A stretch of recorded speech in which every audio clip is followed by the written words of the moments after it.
नमस्कार, हिमाचल बुलेटिन में आपका स्वागत है। आज के मुख्य समाचार। मुख्यमंत्री ने की उदयपुर हत्या की निंदा। मुख्यमंत्री ने पुलिस विभाग की 160 करोड़ रुपए लागत की 43 परियोजनाओं के किए लोकार्पण एवं शिलान्यास। मुख्यमंत्री ने भारतीय मजदूर संघ के प्रतिनिधि मंडल को किया संबोधित। और अब समाचार विस्तार से।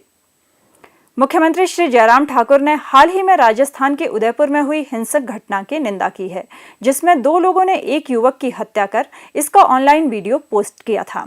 मुख्यमंत्री ने कहा, राजस्थान के उदयपुर में जो हाल ही में घटना घटित हुई है, मैं उसकी कड़ी निंदा करता हूं। और इस घटना से एक बात जाहिर हो जाती है कि कुछ लोगों की हिम्मत और हौसला इस कदर बढ़ गया कि सारी हैवानियत की हदें पार कर ली।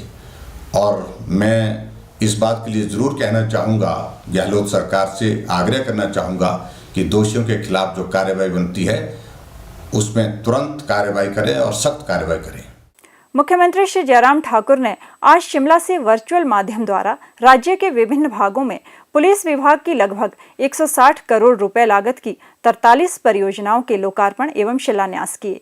मुख्यमंत्री ने कहा कि राज्य सरकार प्रभावी पुलिस व्यवस्था को सुनिश्चित करने के लिए प्रदेश में पुलिस बल के आधुनिकीकरण और सुदृढ़ीकरण के लिए प्रतिबद्ध है। मुख्यमंत्री ने पुलिस विभाग के विभिन्न पुलिस थानों के लिए 20 नए वाहनों को हरी झंडी दिखाकर रवाना भी किया और पुलिस चौकी संजौली को पुलिस थाना में स्तरोन्नत करने की घोषणा की।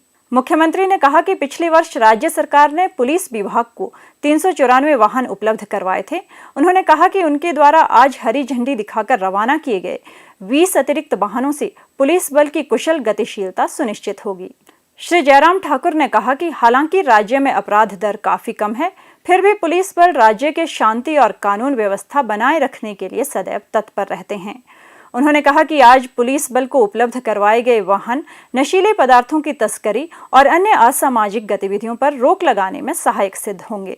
मुख्यमंत्री ने कहा, पुलिस विभाग को इस काम के लिए बहुत बहुत बधाई देता हूं। जो इंफ्रास्ट्रक्चर हम उपलब्ध करा रहे हैं भवन, और उसके साथ साथ में भवन के साथ साथ में उनको काम करने के लिए जो गाड़ियां भी उपलब्ध करा रहे हैं, उसके लिए भी मैं बधाई देता हूं। और मैं उम्मीद करता हूं कि आने वाले समय में हम हिमाचल प्रदेश में कानून व्यवस्था की दृष्टि से और भी बेहतर करने की स्थिति में काम करने में सफल होंगे। और आजकल बरसात के इस मौसम में और भी हमारे सामने चुनौतियां हैं। कई जगह कई तरह की घटनाएं घटित होती हैं जहां पुलिस विभाग को तुरंत जो है वो पहुंच करके कार्रवाई करनी है, मदद करनी है लोगों की। कई लोग फंस जाते हैं बरसात के मौसम में, और अनेक घटनाएं जो घटित होती हैं उन स्थानों पर पहुंचने के लिए पुलिस विभाग को इन गाड़ियों के माध्यम से जो उपलब्ध हम आज करा रहे हैं, एक बहुत बड़ी सुविधा मैं समझता हूँ कि रहेगी, ताकि वो काम कर सके और बेहतर काम कर सके। अभी हाल ही में हमने कांगड़ा, जो बड़ा जिला है, उस बड़े जिले में एक अलग पुलिस डिस्ट्रिक्ट बनाने की भी हमने घोषणा की है। उसकी बहुत जल्दी आने वाले समय में हम शुरुआत कर देंगे। और उसका कारण यह है कि कांगड़ा जिला बड़ा है, और बड़े जिले होने के साथ साथ में जिस प्रकार की जो नशे की घटनाएं हमारे घटित हो रही हैं, जो नशे का प्रचलन जो हमारे एडजॉइनिंग स्टेट जो है, जहां बॉर्डर लगता है, वहां से हिमाचल प्रदेश में भी वो प्रवेश हो रहा है, उन सारी चीज़ों को प्रभावी ढंग से रोकने के लिए ये बहुत आवश्यक लग रहा है। और उस दृष्टि से ये कदम उठाया गया है। और मुझे इस बात की भी खुशी है कि हमने उसमें बहुत सफलतापूर्वक पिछले 4.5 वर्ष के कार्यकाल में नशे को रोकने के लिए भी प्रयत्न किए हैं। और जो सीजर हुआ है वो भी हाईएस्ट है अभी तक का, और जो कानूनी कार्रवाई जिन लोगों के खिलाफ हुई है वो भी हाईएस्ट है, वो भी ज़्यादा है। और इसका अभिप्राय हम दूसरे ढंग से ये भी ले सकते हैं कि हमारी पुलिस ने हिमाचल प्रदेश में उस दिशा में जा करके कदम उठाए हैं। कार्रवाई तब हुई जब आगे बढ़ करके मामले दर्ज किए गए। मुख्यमंत्री श्री जयराम ठाकुर ने आज ओक ओवर शिमला में भारतीय मजदूर संघ के प्रतिनिधि मंडल को संबोधित करते हुए कहा कि राज्य सरकार ने वर्तमान वित्त वर्ष के दौरान दिहाड़ी मजदूरों की दिहाड़ी में 50 रुपए की वृद्धि की है।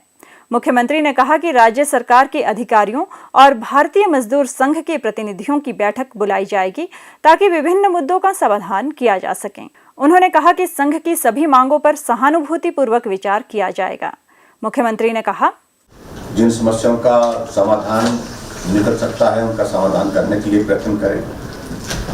और जहाँ समाधान करने में हमको कठिनाई आती है तो वहाँ हम ऐसी भी परिस्थिति अपने सामने रखें कि कम से कम हम एक दूसरे की भावनाओं को समझ सकें, क्योंकि सभी चीज़ें जो कही जाती हैं, जो मांगी जाती हैं, चाहे वो मजदूर संगठन है, चाहे कोई और संगठन है, कोई भी संगठन है, चाहे कोई भी वर्ग है, वो सभी अक्षरशः पूरी हो जाती हैं, ऐसा कभी भी संभव हो पाता नहीं है।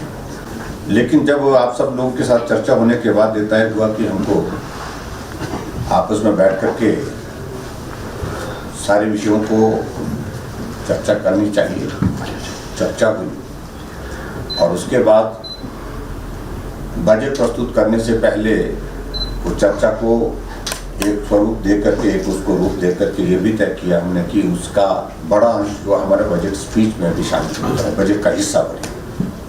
और वो भी किया हमने, जो जो चीज़ें आप लोगों ने बताई थी, अधिकांश चीज़ें उसमें से हमने बजट में भी शामिल की।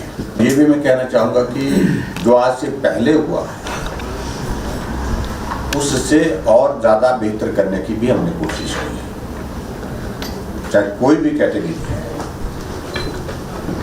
उनके मानदेय में जो इंक्रीज करनी थी वो इंक्रीज मैं समझता हूँ कि आज तक के इतिहास में हिमाचल प्रदेश में चाहे मजदूर से लो आप, चाहे मजदूर से लेकर के दूसरे जितने भी हमारे जो स्थायी कर्मचारी भी लगे हैं, तो उनके लिए जो मदद करनी थी, जिस रूप में करनी थी, उस तरह से करने की हमने कोशिश की। मुख्यमंत्री श्री जयराम ठाकुर ने 10वीं कक्षा की वार्षिक बोर्ड परीक्षा में बेहतरीन प्रदर्शन करने वाले विद्यार्थियों को बधाई दी है। उन्होंने कहा कि हिमाचल प्रदेश स्कूल शिक्षा बोर्ड द्वारा आज जारी 10वीं कक्षा के परीक्षा परिणामों की मेरिट सूची में लड़कियों ने उत्कृष्ट प्रदर्शन करते हुए अपना स्थान बनाया है, जिसके लिए वे सभी बधाई की पात्र हैं। उन्होंने सभी उत्तीर्ण विद्यार्थियों से अपने लक्ष्य को प्राप्त करने के लिए आगे भी कड़ी मेहनत करने का आह्वान करते हुए उनके उज्जवल भविष्य की कामना की है। हिमाचल प्रदेश जल शक्ति विभाग इंजीनियर्स एसोसिएशन के एक प्रतिनिधिमंडल ने आज ओक ओवर में मुख्यमंत्री श्री जयराम ठाकुर से भेंट की और एसोसिएशन की ओर से उन्हें मुख्यमंत्री राहत कोष के लिए 11 लाख रुपए का चेक भेंट किया। मुख्यमंत्री ने इस पुनीत कार्य के लिए एसोसिएशन का आभार व्यक्त किया। हिमाचल बुलेटिन देखने के लिए सब्सक्राइब करें YouTube channel IPR Himachal, follow करें ट्विटर @DPRHP, लाइक करें Facebook page information and public relations department Himachal Pradesh, visit करें वेबसाइट www.himachalpr.gov.in। इस अंक में इतना ही, कल फिर होगी मुलाकात। दीजिए इजाजत, नमस्कार।